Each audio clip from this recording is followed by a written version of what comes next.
প্রিয় দর্শক, ভারত বাংলাদেশ সীমান্তের ইতিহাসে এমন একটা ঘটনা ঘটতে চলেছে যা আগে কখনো হয়নি।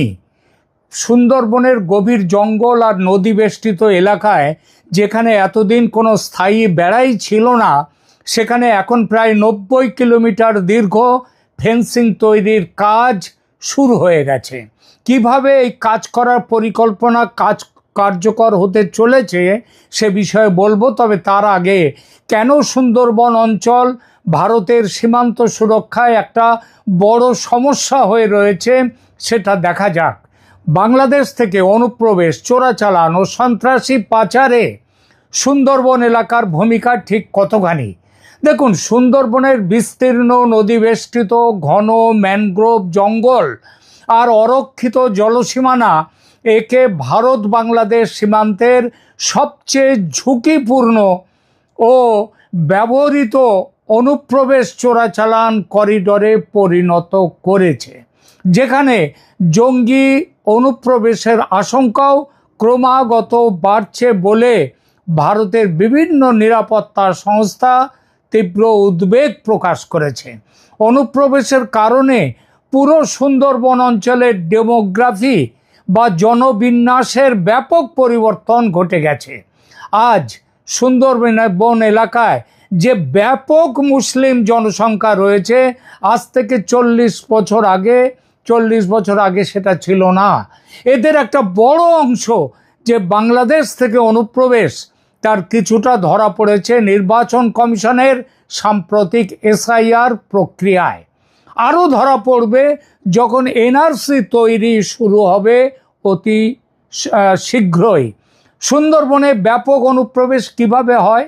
কারণ এখানে নজরদারি করার সুযোগ প্রায় না থাকার মতো।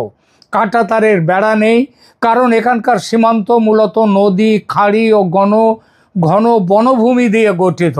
দক্ষিণ 24 পরগনার জল সীমানার প্রায় 150 কিলোমিটার এইভাবে রয়েছে।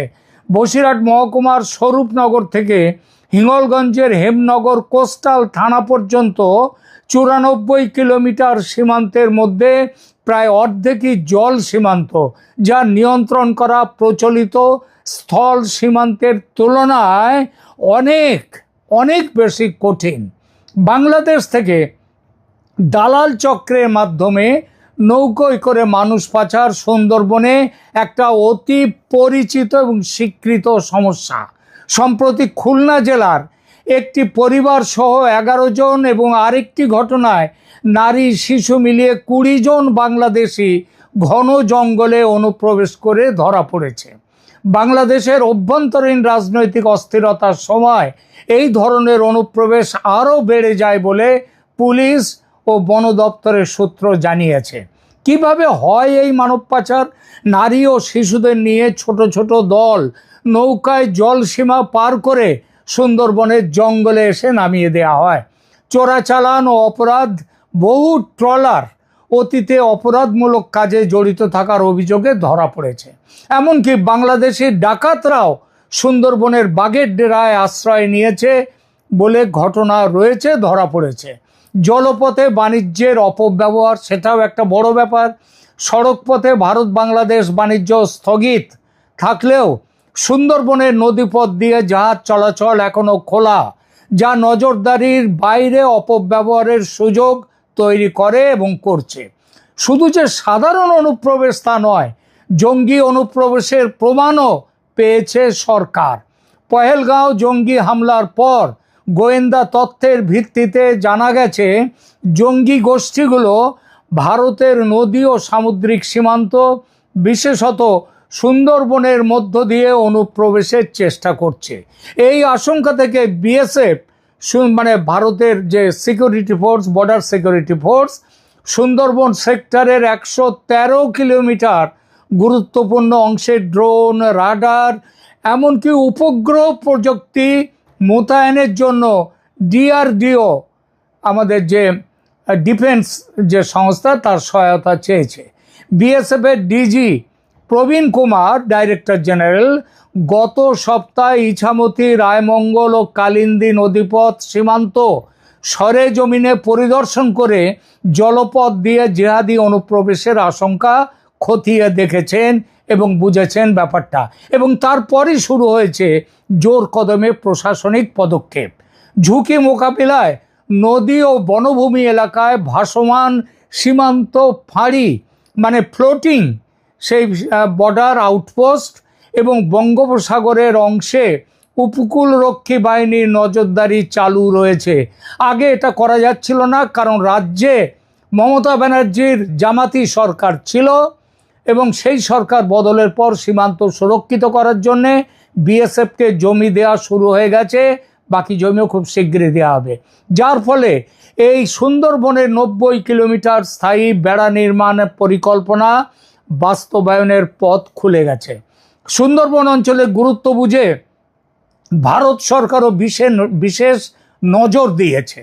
এই নজর আরও গুরুত্বপূর্ণ হয়েছে খুলনার মংলা বন্দর তারেক রহমান সরকার সম্প্রতি চীনের হাতে তুলে দেয়াতে। মংলায় স্পেশাল ইকোনমিক জোন বা বিশেষ ইকোনমিক অঞ্চল তৈরির দায়িত্ব ভারতের হাত থেকে নিয়ে চীনকে দিয়েছে বাংলাদেশের তারেক সরকার। আর এই মংলা হলো সুন্দরবন এলাকায়, সুতরাং বুঝতেই পাচ্ছেন সুন্দরবন অঞ্চলের গুরুত্ব, আর ভারত এই জন্যই এদিকে এত বেশি করে নজর দিয়েছে এই মুহূর্তে। কিন্তু সুন্দরবনের ভৌগোলিক গঠন সবচেয়ে কঠিন সীমান্ত এলাকায় পরিণত করেছে একে। ঘন জঙ্গল, নোনা জলের জলভূমি, তটভূমি আর অগুন্তি নদী খাল দিয়ে ঘেরা এই অঞ্চল। কর্মকর্তারা বলছেন সুন্দরবন অনুপ্রবেশের প্রধান রুট না হলেও চোরাচালান আর অন্যান্য সীমান্ত পার অপরাধের জন্য এই রুট ব্যবহৃত হয় সুন্দরবন। এই কারণেই স্বরাষ্ট্র মন্ত্রকের নির্দেশে বিএসএফ এই প্রজেক্টের ফিজিবিলিটি স্টাডি ও প্রযুক্তিগত সমীক্ষা শেষ করে ফেলেছে।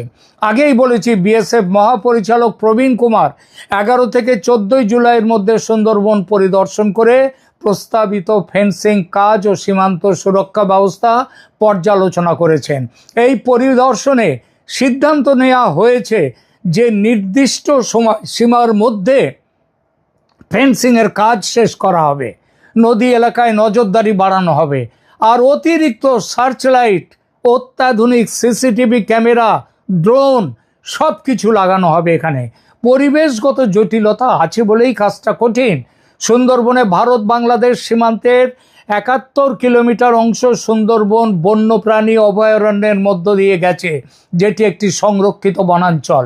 ফলে এখানে যে কোনো নির্মাণ কাজ পরিবেশগত নিয়মের অধীনে এবং বিশেষ অনুমতি নিয়ে এগিয়ে নিয়ে যেতে হবে।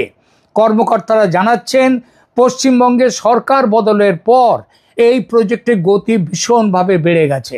এর আগে যুক্ত ভূমি সমীক্ষার অনুমতি দেয়নি পশ্চিমবঙ্গের মমতা ব্যানার্জির সরকার, এবং সেটা না মেলায় পরিকল্পনায় এগোতে পারেনি। এখন বিএসএফ ও পশ্চিমবঙ্গের সেচ দপ্তরের যুক্ত টিম ভূমি সমীক্ষা শুরু করে দিয়েছে। ফেন্সিং নিয়ে স্থানীয় মানুষদের মধ্যে জমি অধিগ্রহণ নিয়ে কিছু আশঙ্কা তৈরি হয়েছে। এটা ঠিকই, এলাকার বহু পরিবার এবং মাঝারি আকারের হোটেল লজ পরিচালকরা উচ্ছেদের চিন্তায় রয়েছেন। উচ্ছেদ হতেই হবে, যদিও প্রশাসন তাদের আশ্বস্ত করেছে যে প্রভাবিত মানুষদের নিয়মমাফিক ক্ষতিপূরণ ও পুনর্বাসন দেয়া হবে, এবং এই প্রজেক্ট জাতীয় সুরক্ষার জন্য অপরিহার্য বলে তাদের বোঝানো হয়েছে। মানুষ সেটা বুঝেছেনও, বুঝতেই হবে, কারণ দেশকে রক্ষা করতে হবে। সুন্দরবনের মতো একটা দুর্গম নদীবেষ্টিত এলাকায় প্রথমবার স্থায়ী বেড়া তৈরির এই পরিকল্পনা শুধু একটি নির্মাণ পরিকল্পনা নয়, বরং ভারতের সীমান্ত সুরক্ষা নীতিতে একটা বড় পরিবর্তনের সংকেত দিচ্ছে। তাই নয় কি?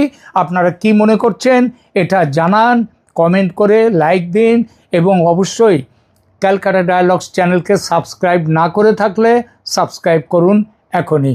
ধন্যবাদ।